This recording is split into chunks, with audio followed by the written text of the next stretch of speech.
내년에 많이 내릴 수도 있는데 왜 굳이 지금 사야 되지? 제가 딱 세 가지를 말씀드릴게요. 네. 그래서 요즘 하도 내려가다 보니까 그럼 언제까지 내려가는 거냐. 왜냐면 한번 꼭대기를 봤으니까 더 내려가면은 왜냐면 더 사기 좋으니까 바닥은 어느 정도까지 내려갈 수 있다고 보세요?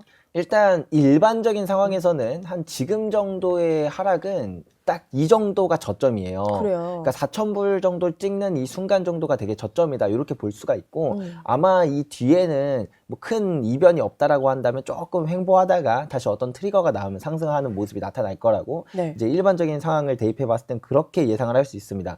근데 한 가지 문제는 정말 심할 경우에는 금 가격이 마이너스 25% 정도까지도 떨어질 수 있다라는 부분이에요. 우리가 이 금이라는 자산이 이제 한번 오를 때 10년 정도로 오른다라는 이야기를 제가 몇 번 거듭해서 말씀을 드렸는데 네. 1930년대에도 한 13년 정도 올랐었고 그다음에 1970년대에도 10년 좀 올랐고 2000년대에도 한 9년 정도 상승을 했어요. 그래서 1970년대 보면 1970년부터 1980년까지 금 가격이 이제 슈퍼 사이클이 왔는데 이게 선형으로 오르는 게 아니라 딱 이 중간쯤 되는 1975년에 갑자기 큰 경기 침체가 한번 발생을 합니다. 그로 인해서 금 가격이 마이너스 40% 정도까지 하락을 했었어요. 그리고 이제 2000년대의 상승장도 보자면 2002년부터 상승을 시작해서 2011년에 이제 상승이 끝났는데 그 한 중간을 조금 지난 부분이 2008년 글로벌 금융위기가 발생을 했었죠. 그때 금 가격은 마이너스 25% 정도 하락을 했습니다. 지금도 이제 2019년부터 2030년 정도까지 이제 상승 사이클이 이어지는 그 가운데서 중반부를 약간 지난 시점이에요. 역사적인 패턴을 보자면 한 지금쯤에 좀 경기 침체를 동반한 큰 하락과 그런 조정이라고 표현한 게 맞겠죠. 큰 조정이 올 수 있는 시기라는 건 명백한 사실이다. 그리고 그런 게 온다라고 했을 땐 마이너스 25%에서 좀 심하면 40% 정도까지도 떨어질 수 있는데 근데 이렇게 얘기하면 이제 사람들이 이 생각부터 해요. 아, 그렇단 말이지? 그러면은 내년까지 좀 기다렸다가 떨어지면 사야겠다 이런 생각을 해요. 그럴 수 있죠. 그럴 수 있죠. 근데 아유, 똑똑하신 생각입니다. 누구나 그렇게 생각을 할 수 있지만 근데 실제로 금을 투자한다고 한다면 오히려 그게 되게 별로입니다. 오히려 그런 상황이기 때문에 지금 투자하는 게 더 낫다라는 거예요. 이게 참 그냥 이렇게만 들으면 좀 이상한 말 같잖아요. 내년에 많이 내릴 수도 있는데 왜 굳이 지금 사야 되지? 생각을 하는데 제가 딱 세 가지를 말씀드릴게요. 네. 첫 번째, 많이 내린다고 치죠. 근데 그게 얼마나 내릴지 정확하게 맞출 수 있느냐라는 거예요. 25% 정도까지 하락하고 오를 수도 있고 뭐 심하면 40%까지 하락할 수도 있지만 코로나 팬데믹 때처럼 정말 빠르게 해결되면 10%도 안 돼서 바로 이렇게 지금 상승을 하는 이런 모습이 나타나기도 해요.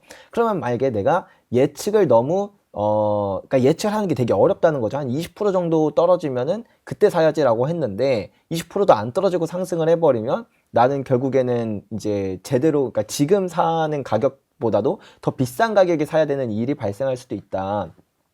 저점을 맞춘다라는 거는 원래도 어렵지만 어떤 자산이든 금은 유독 저점을 맞추는 게 어려워요. 우리가 주가 지수가 경제를 선행한다고 하잖아요. 그래서 경제 위기가 왔을 때 경제가 회복하기 전에 이미 주가 지수가 오른다라고 이렇게 이야기를 하는데 재밌는 건 그 주가 지수가 오르기 전에 금 가격이 먼저 올라요.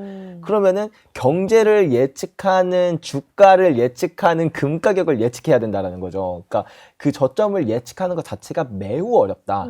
그렇기 때문에 그걸 예측하기보다는 미리 그런 상황, 그러니까 그런 상황을 굳이 신경 쓰지 말고 지금부터 조금씩 저점이 나올 때마다 구매하는 게 좋다라는 게 첫 번째고요. 네. 두 번째는 우리가 예상하는 게 대략 뭐 내년쯤에 이제 패턴으로 보면은 그때 경제 위기가 일어날 수 있다라는 건데 실제로는 이것보다 조금 더 빨라지기도 하고 조금 더 늦어지기도 해요. 근데 조금 더 늦어진다라는 건 금 가격이 그것보다 훨씬 오르고 그 다음에서 떨어지는 건데 예를 들면 뭐 6,000불 찍고 뭐 이제 마이너스 20% 떨어진다라고 하면 나는 마이너스 20%만 기다렸는데 20%도 정확하게 맞췄는데 그게 지금 가격보다 비쌀 수도 있다라는 거죠.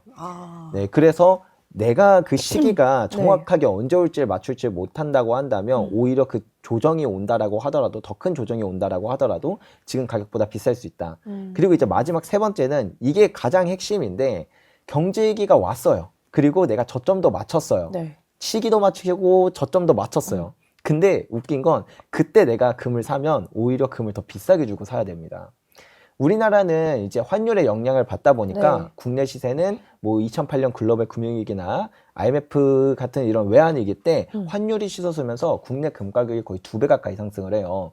그럼 난 모든 그 위기의 시기와 그 다음에 그 타이밍까지 전부 다 맞추는 정말 신과 같은 능력을 발휘했지만 오히려 지금보다 더 비싼 가격의 금을 사야 된다라는 거죠. 즉 이것들을 다 종합해 보면 사실 그냥 지금 이 10% 정도 하락한 이 조정일 때 금을 사는 게 우리한테 훨씬 더 유리하다라는 거죠. 그래서 지금은 박앤셀이라고 저는 느껴지고, 왜냐하면 본질 가치가 훼손되지 않았으니까. 그리고 이 이후에 오히려 더 큰 하락이 있을 가능성이 있지만, 그렇기 때문에 지금 금을 사면 그렇게 그 큰 하락이 왔을 때 국내 금 가격이 상승하면서 우리의 투자 수익률도 높아지고, 그때 뭐 더 저평가된 자산으로 갈아타기를 해도 되고, 아니면 그런 위기 때 그냥 이제 그런 그런 어떤 우리 국내 금 가격이 많이 상승했으니까 내 포트폴리오가 안정적으로 잘 지켜지는 거, 그런 식으로 이용해서 리밸런싱을 해도 되고 이렇게 되기 때문에 그냥 지금은 저렴하다고 생각합니다. 저희 경제 시그널 영상 많이 봐주시고요. 좋아요, 구독, 알림 설정 부탁드립니다.